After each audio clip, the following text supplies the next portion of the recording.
네, 이번에는 수사 속보 알아보겠습니다.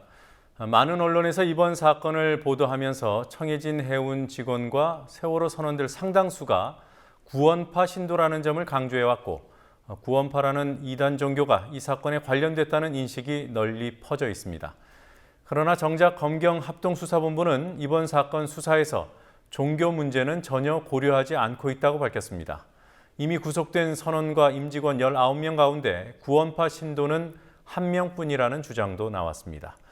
인천지검에서는 구원파 신도들이 모여서 검찰 수사를 규탄하는 집회를 열기도 했습니다. 인천지검 나가 있는 취재 PD 연결합니다. 곽보아 PD. 네, 곽보아입니다. 네, 오늘 열린 구원파 집회 계속되고 있습니까? 구원파 측에서는 인천 남부경찰서에 밤 11시까지 집회를 연다고 신고했지만 3시간 전인 저녁 6시쯤 집회가 끝났습니다. 구원파 교인들이 인천지검 앞에서 검찰 수사를 규탄하는 집회를 시작한 시각은 오늘 오후 2시 30분경입니다. 집회 참가 인원은 교회 측 추산 1000여 명, 경찰 추산 700명입니다. 이들은 언론이 이번 사고가 구원파 교리 때문에 발생한 것처럼 왜곡하고 있고 검찰이 이에 편승해 무차별적인 압수수색을 벌이는 등 종교 탄압을 하고 있다고 주장했습니다. 또 유병헌 전 세무그룹 회장은 교단과 상관이 없다고도 말했습니다.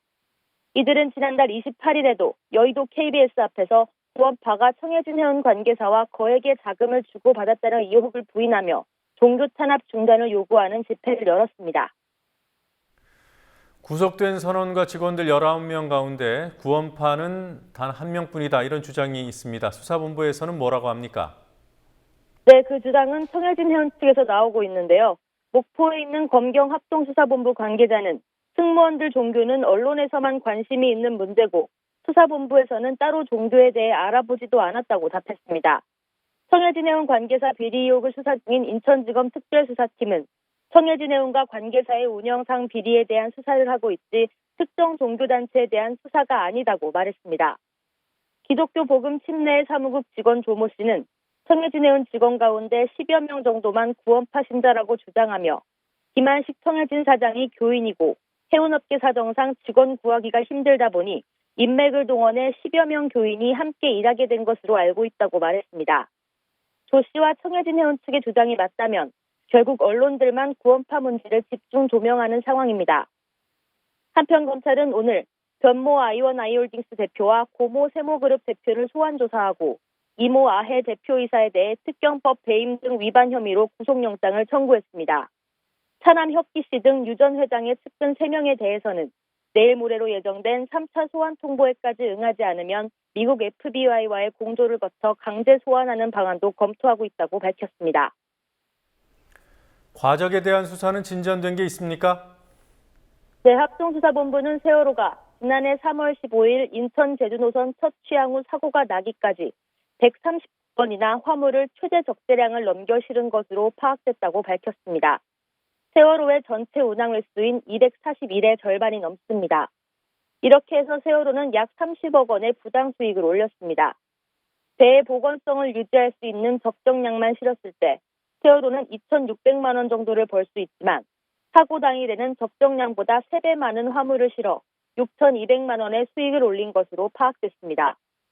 수사본부는 이와 관련해 오늘 청해진 해운의 김모 상무를 구속해 세월호의 상습적인 과적을 묵인하고 방조한 경위를 묻고 있습니다. 감독기관의 화물 과적 단속에 대해서도 수사 중이라고 수사본부 관계자는 밝혔습니다. 평형수라는 것을 뺐다는 문제도 거론이 됐는데요. 이것도 화물을 많이 실으려고 그런 겁니까? 네, 그렇습니다. 수사본부는 일등 항해사 강모 씨로부터 화물을 많이 실으려고 평형수를 줄였다는 진술을 확보했다고 밝혔습니다. 한국성급은 평형수를 2,030톤 채워 넣어야 한다고 했지만 세월호는 그 양에 훨씬 못 미치는 양의 평형수를 넣은 것으로 수사본부는 파악하고 있습니다.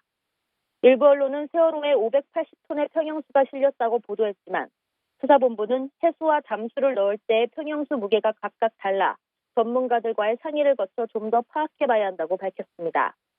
평형수를 실으나 화물을 실으나 배가 실을 수 있는 무게는 같지만 화물칸이 평형수를 넣는 것보다 훨씬 위에 위치해 있기 때문에 평형수 없이 화물을 많이 싣게 되면 배의 무게중심이 올라가 보건성이 크게 떨어집니다.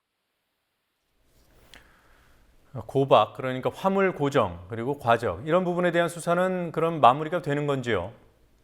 네, 고박과 과적에 대한 수사는 어느 정도 마무리가 됐고 선체 인양이 끝난 후에 검증이 남아 있습니다. 이외에 배의 구조와 관련된 증폰 문제가 남아 있습니다. 수사본부는 세월호 설계도와 실제 구조가 다른 점으로 미뤄 불법 구조 변경이 이뤄졌고 침몰에 영향을 미쳤을 것으로 보고 있습니다. 수사본부는 오늘 세월호 증축을 맡았던 CC조선소 직원을 참고인으로 불러 증통공사와 그를 둘러싸고 지출된 자금 내역, 불법 증축 대가로 뒷돈이 오간 정황 등에 대해 추궁했다고 밝혔습니다. 네. 자, 세월호 승객이 사고 당시 해경이 도착한 사실을 알고 메시지를 보냈다는 사실이 확인됐다고요. 그렇습니다. 수사본부는 승객들이 사고 당시 주고받은 카카오톡 메시지를 분석한 결과 오전 9시 38분 한 승객이 해경이 왔다, 움직이면 안 된다, 언론에 속보가 떴다는 메시지를 지인에게 보낸 사실을 확인했습니다. 3층 선실 앞 복도에서 구조를 기다리던 기관부원 7명이 가장 먼저 도착한 해경 구조정에 올라탄 시점입니다. 메시지를 보낸 승객의 생사 여부는 아직 확인되지 않았습니다. 지금까지 인천지검에서 국민TV 뉴스 곽보아입니다.